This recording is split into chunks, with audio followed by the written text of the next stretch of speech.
Hola y bienvenido a una clase de geometría impartida por Alejandro Jiménez Manjón, en la cual se va a explicar cómo se calcula el área y el volumen de diferentes superficies, así como múltiples ejemplos a los cuales podamos aplicárselo. Para comenzar, antes de definir cómo se calculan distintas superficies, tendremos que saber qué es lo que se entiende por área. Por área, lo que se entiende más comúnmente es la superficie que ocupa una determinada figura. Es decir, de algo más técnico sería lo que se puede leer en la diapositiva. El área es el concepto métrico que permite asignar una medida de extensión de una superficie, expresada en unidades. Es decir, como aquí podemos ver en la figura, por ejemplo, aquí en este paralelogramo ocuparía lo que serían un cuadrado entero, otro cuadrado, conjunto de estos que serían entre este y este tendríamos un cuadrado entero y entre este y este otro cuadrado, lo que quiere decir que tendría una superficie de 4 cuadrados, entendiendo cada cuadrado una unidad distinta. Por ejemplo, se serían 4 centímetros, 4 milímetros o algo así. Siempre en metros cuadrados, ya que es área, es superficie. Bueno, para comenzar, vamos a ver diferentes áreas en las cuales vas a conocer cómo se calculan. Es decir, por ejemplo, comenzamos con el rectángulo, en el cual tenemos aquí un rectángulo, es una del área más conocida y de las figuras geométricas más básicas y simples que se pueden tener. Tal como se puede observar, para calcular un área, lo que tenemos que conocer es su base y su altura.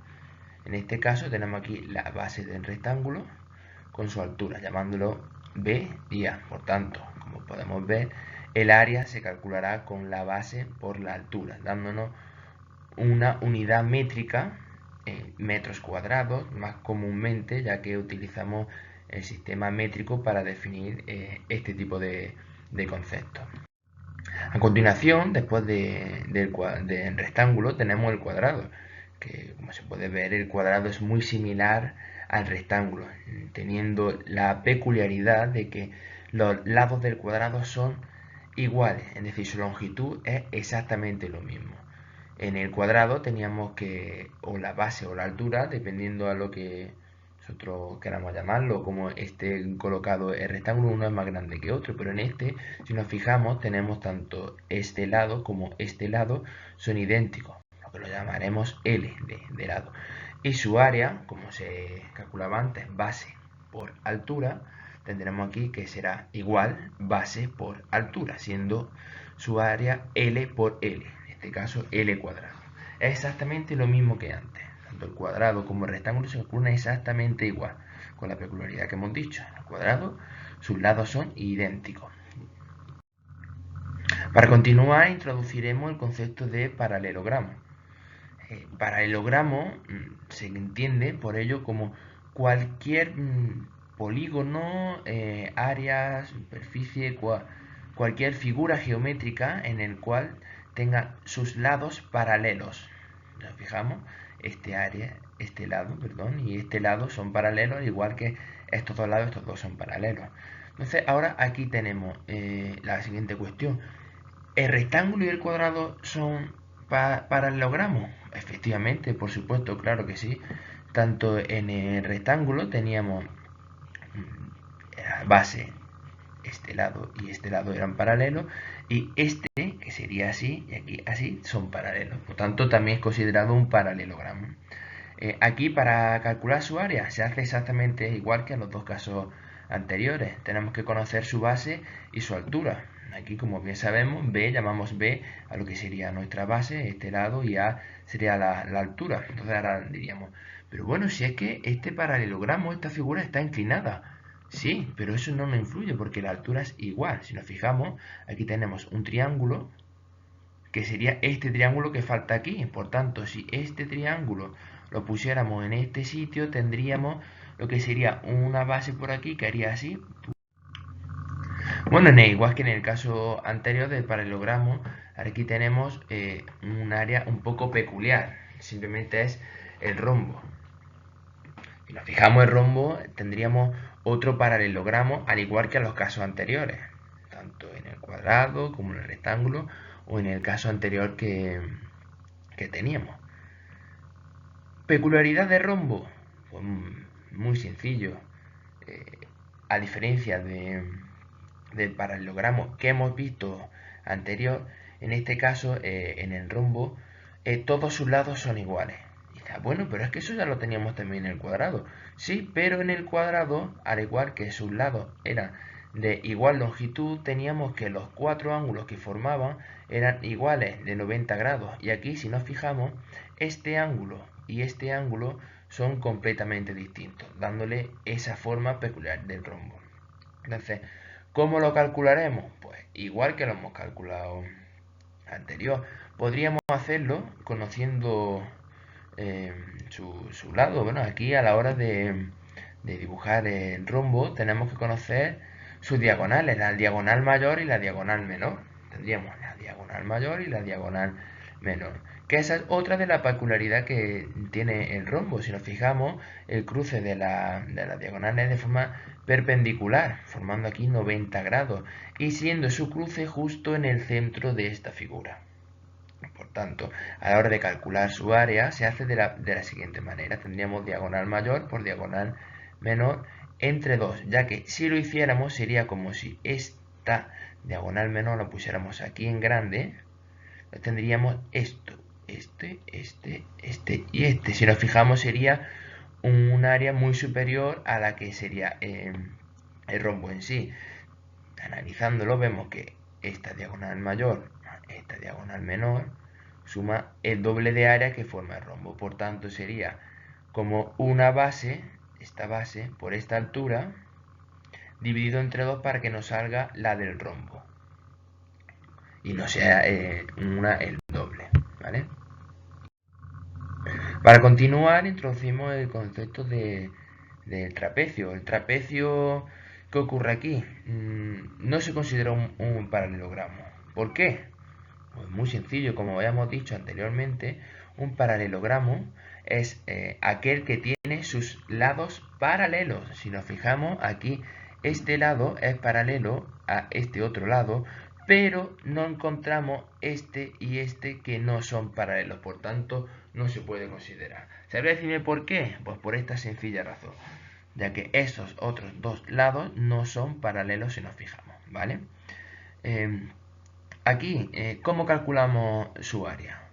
Pues muy sencillo y muy parecido a como hacíamos con el rombo, ¿vale? Tendríamos que saber las dos longitudes de los lados paralelos, lo vemos, tanto B como B' y su altura, que sería esa altura, ¿vale? Aquí, al igual que A. ¿Qué hacemos? Pues hacemos lo de antes, será base por altura. Dice, pero bueno, ¿qué base cojo yo aquí? Tengo esta por esta. No, porque entonces estaríamos incluyendo estos dos triángulos que se me forman en los lados y nuestra área pues no sería igual, ya que solo tendríamos que tener la parte sombreada y los dos triángulos no. Por tanto, ¿qué es lo que hago? Pues muy fácil, cogemos nuestra base de abajo y nuestra base de arriba, B', y a la dividimos entre dos para tener el total, para que como si esta parte la incluyéramos aquí, ¿vale? Lo tendríamos y luego pues una vez que tuviéramos eso multiplicaríamos por la altura del trapecio y ya tendríamos lo que sería pues nuestra área total de nuestro trapecio. ¿Esta es la forma que tienen todos los trapecios? No, claro que no. Podemos encontrar una B' más pequeña, más grande, con una altura diferente. Bueno, ¿se puede considerar que este es un trapecio regular? Tampoco, porque ¿qué consideramos por trapecio regular? Sería aquel en el que tanto este ángulo como este ángulo fueran iguales.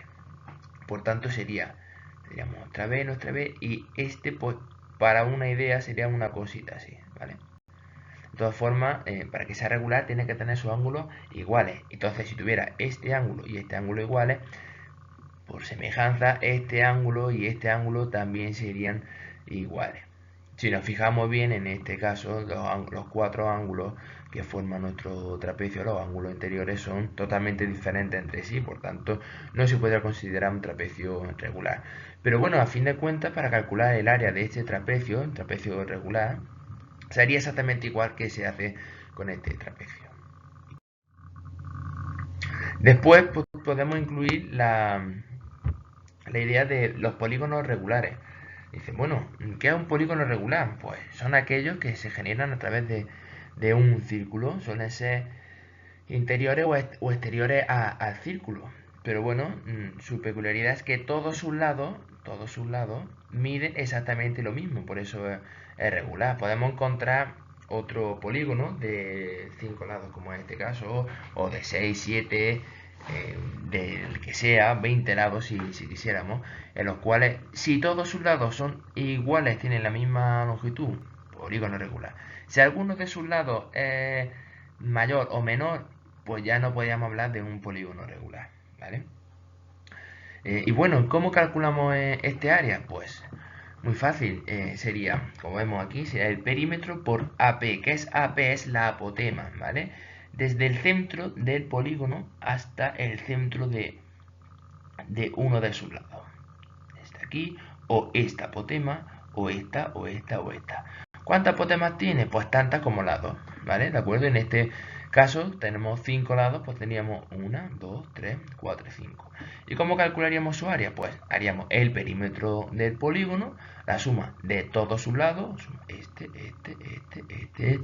sumaríamos todos sus lados y lo multiplicaríamos por la apotema, que es la altura, ¿vale? No olvidamos que la apotema es considerada también como la altura desde el centro de uno de sus lados hasta el centro del polígono. Que este centro sería el centro de la circunferencia que me genera el polígono, ¿vale? ¿De acuerdo? La circunferencia sería así. Sería nuestro centro de la circunferencia hasta el centro del lado. No hasta un vértice, no, hasta el centro del lado. Cuando teníamos el perímetro por su apotema y lo dividimos entre 2 y ya tendríamos el área del polígono regular. Si este polígono en vez de tener 5 lados tuviera 8 lados, pues nada, simplemente sumaríamos la longitud de sus 8 lados, lo multiplicaríamos por su apotema y dividiríamos entre 2. A continuación tenemos los triángulos. Tenemos que diferenciar entre los triángulos rectángulos y los demás tipos de triángulos.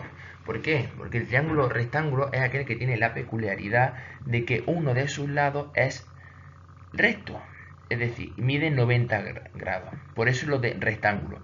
Tiene un ángulo recto, triángulo, rectángulo, ¿vale? ¿Cómo se hace? Pues nada, sería base por altura dividido entre 2, porque si es base por altura, si lo hiciéramos simplemente estaríamos haciendo la de un rectángulo. Aquí se observa mucho mejor, vemos, sería base por altura, estaríamos incluyendo también este otro triángulo. Pero como solo queremos el de este, pues será base por altura dividido entre 2. En este caso, pues exactamente igual, base por altura dividido entre 2. ¿De acuerdo? Por último nos queda incluir el área del círculo. Aquí tenemos que introducir el número pi, ¿vale? Es un número irracional que se genera a través del cociente entre la longitud de una circunferencia y la longitud de su diámetro, ¿vale? Este número va a ser muy importante a la hora de calcular todo tipo de figuras geométricas o de polígonos que sean curvos, ¿vale? Hay que incluirlo siempre. Y bueno, ¿y cómo calculamos el área del círculo? Pues lo haríamos ese número pi, 3,1416, por el radio del círculo al cuadrado, ¿vale? Y ya tendríamos nuestro área de este círculo, ¿de acuerdo? Aparte del círculo, podemos encontrar que no queramos calcular todo el círculo completo, solo queramos un pequeño sector, este o este. Por tanto, ¿cómo lo haremos? Pues hará exactamente igual. Haremos el área del círculo completo, ¿vale? Aquí lo tenemos, pi r cuadrado, y multiplicaremos por el ángulo de el sector que queramos. Si lo queremos entero, pues nada, que no, pues ya lo tenemos, este ángulo, ¿vale? Entre 160 grados, que es el conjunto completo, ¿de acuerdo? Y para una corona circular, pues muy bien, muy sencillo, sería o hacer la total, la grande, que sería pi por r mayúscula al cuadrado, menos la del centro, que sería pi por r minúscula al cuadrado, ¿vale? ¿vale? Aquí simplemente se ha sacado factor común, pi se saca fuera y lo tenemos aquí, ¿vale? Sería, pues el área de esta parte sombreada, de esta corona, sería pi por r mayúscula al cuadrado menos r minúscula al cuadrado, ¿vale? Una vez que hemos introducido el área, seguiremos con los volúmenes. Para ello haremos igual que antes. Tendríamos que saber antes qué es lo que es un volumen, ¿vale? El volumen es la cantidad de espacio que ocupa un cuerpo. Bueno, lo has dicho de otra manera, es la magnitud métrica de tipo escalar definida como la extensión en 3 dimensiones, ¿vale? ¿Cómo se hace? Pues se hace multiplicando longitud, anchura y altura. De esta manera sabemos cuánto ocupa un cuerpo en un espacio determinado. Aquí vamos a introducir el concepto de volúmenes de los prismas. O sea, ¿cómo lo haríamos? Según hemos dicho antes, tenemos que saber la longitud, la anchura y la altura.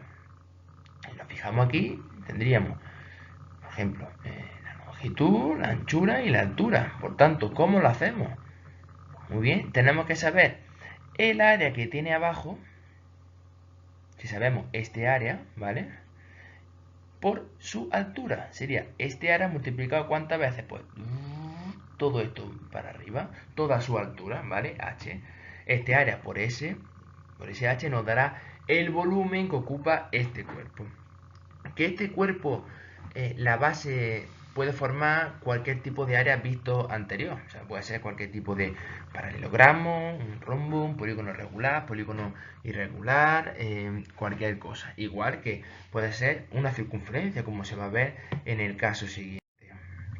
Aquí, como decíamos, por ejemplo, aquí nuestra base, en vez de ser un polígono irregular, como era el caso anterior, pues tenemos una circunferencia. ¿Y cómo lo calcularemos? Pues exactamente igual que hemos dicho antes, tendríamos que saber el área de abajo, multiplicarlo por su altura de todo el volumen, ¿vale? Entonces ya tendríamos lo que es todo el volumen. Así que nos fijamos, el área de abajo como es un círculo, ¿cómo se calculaba el área de un círculo? Pues pi por r al cuadrado. Lo multiplicaremos por su altura y ya tendríamos todo lo que ocupa este volumen, este cilindro. ¿De acuerdo? Para cualquier otro tipo de prisma se hará exactamente igual, ¿vale? Solamente tenemos que conocer la base, saber qué tipo de base es, calcular su área de alguna de las formas que se ha comentado anteriormente y conocer la altura que este prisma tiene. Entonces, pues así sabremos calcular el volumen de cualquier tipo de prisma, ¿de acuerdo? No, pues nada, pues esto ha sido todo y espero que todos los conceptos de área y volumen hayan quedado lo suficientemente claros para que en el día de mañana, ante cualquier tipo de situación, de figura geométrica, seamos capaces de calcular tanto su área como su volumen.